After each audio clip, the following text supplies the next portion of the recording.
The Rappahannock Oyster Company in Topping, Virginia is a family business, passed from grandfather to grandson. Pretty sweet desk, right? Cousins Ryan and Travis Croxton have been running the place for the last 20 years, helping protect one of the region's most cherished resources. We're not taking from nature, we're actually adding to it. How does that work? Well, these aren't wild oysters. They're grown in a protected environment. The idea is while we're farming these, the wild population gets a chance to rebound.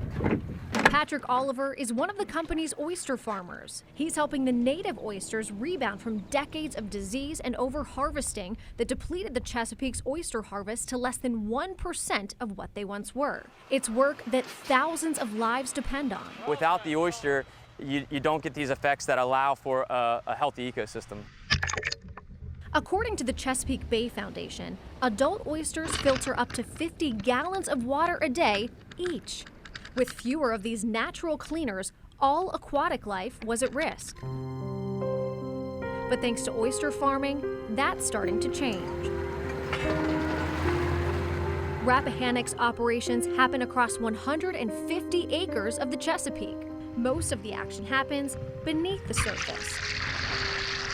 That's where more than 10 million oysters of all different sizes live in nearly 5,000 cages along the bottom. They arrive from hatcheries, tiny and full of potential. By the time they leave, they're a lot bigger and a whole lot tastier. What happens in between is a complex process that's closely monitored. That's got it. Over the course of roughly a year and a half, oysters are grown, removed, sorted by size, and left to grow a little more. Rinse and repeat until they're ready for market, and it's a high bar to get picked. Most of these oysters actually go back out in the water. We're really only kind of cherry picking the best oysters for market. Oliver makes sure that each oyster gets enough care, not just to survive, but to be healthy and, of course, tasty. To the well-trained tongue, he says it's obvious they're from the Chesapeake. Part of Rappahannock's own operation is a tasting room right across the street.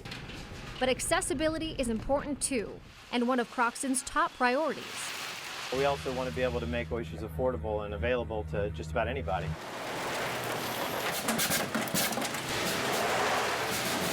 Altogether, Croxton says the company puts out between 6 and 8 million oysters a year. Some years, farm production in the Chesapeake even exceeds the wild oyster harvest. Croxton says that's the whole point. We've definitely seen an explosion of interest, both in consuming oysters and in growing them. So I think it's here to stay. I wouldn't call it a fad 20 years later.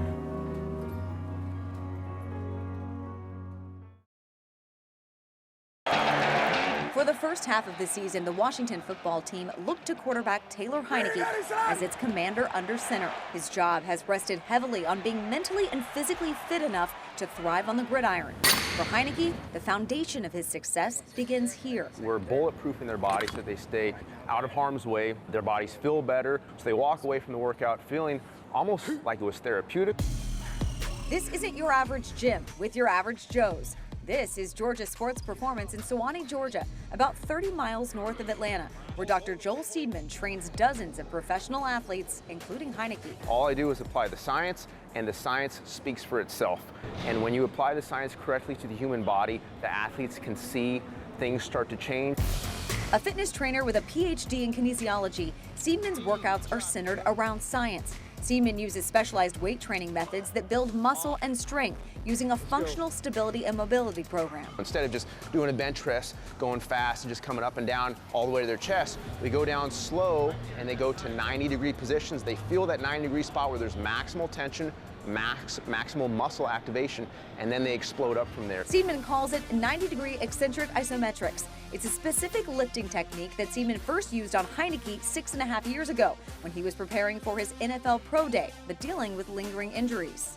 I could barely bench 135. I had a chipped clavicle, AC joint sprain. It was tough there. So I went to him. I said, "Hey, what can we do?" And he said, "You don't need surgery. I'm going to fix you up." And after about 2 months, he had me 20 pounds heavier, looking really strong, and I felt good.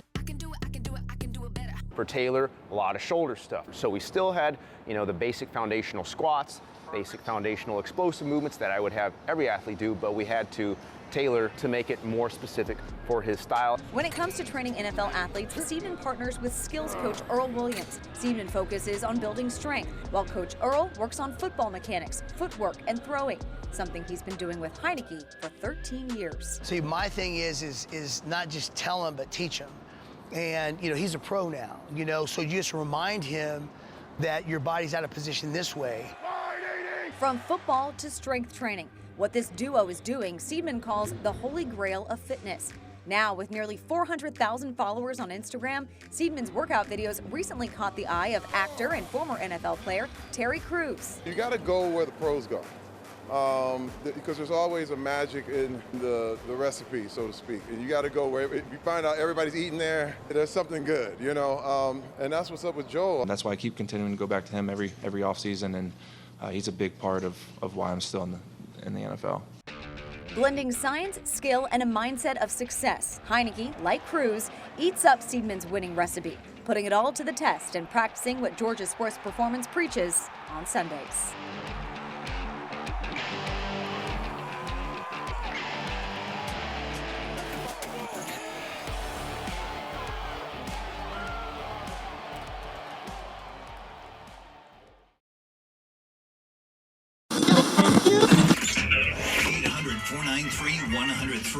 The Don Geronimo Show.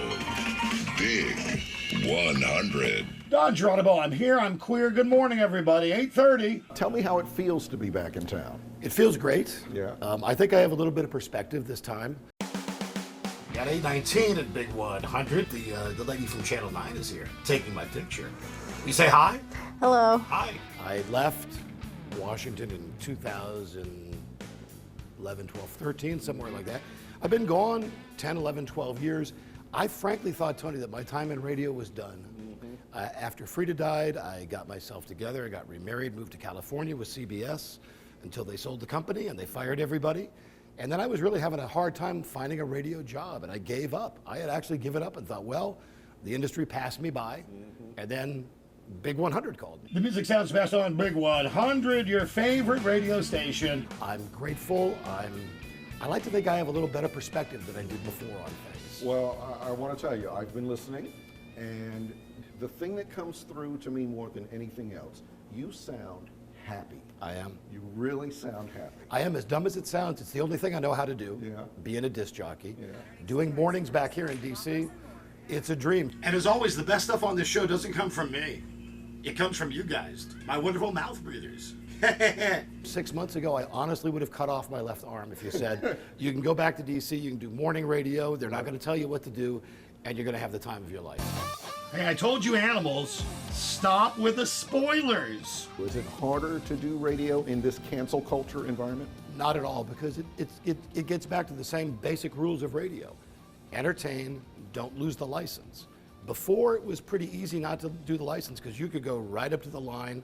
You can't do that now. I've listened to you for many years, and you know, there was a time after Frida died, in particular. I was a jerk. And it was tough, right? I was mad at God. I was mainly mad at God, like, why take her and not me? I was mad at my listeners. I was mad at everybody. And I think that kind of came through on the air. Yeah. So I apologize for that, but I'm all better now. Yeah. Tony, you a big Boston fan? Yes, I am. Peace of mind? Yes. I'll give you 10 seconds. Go ahead. Here's Boston. Peace of mind. I can't do this nearly as well as Don Geronimo, but check it out nonetheless. Thank you, Tony Perkins, my buddy, my dear friend from Channel 9. You were at the height of radio fame, one of the top shows in the country with the Don and Mike show. As someone who was a fan of that show, how do you look back at that period of time? All good. I have nothing but great memories. I'm not ashamed of anything we did on that show. There's, like we said, there's things I wouldn't do now. Sure. But back then it was acceptable. Absolutely. And the main thing that I think I get out of the Don and Mike show, which I get out of this show now, is I know that the shows that I have done have helped people when they've been in tough times.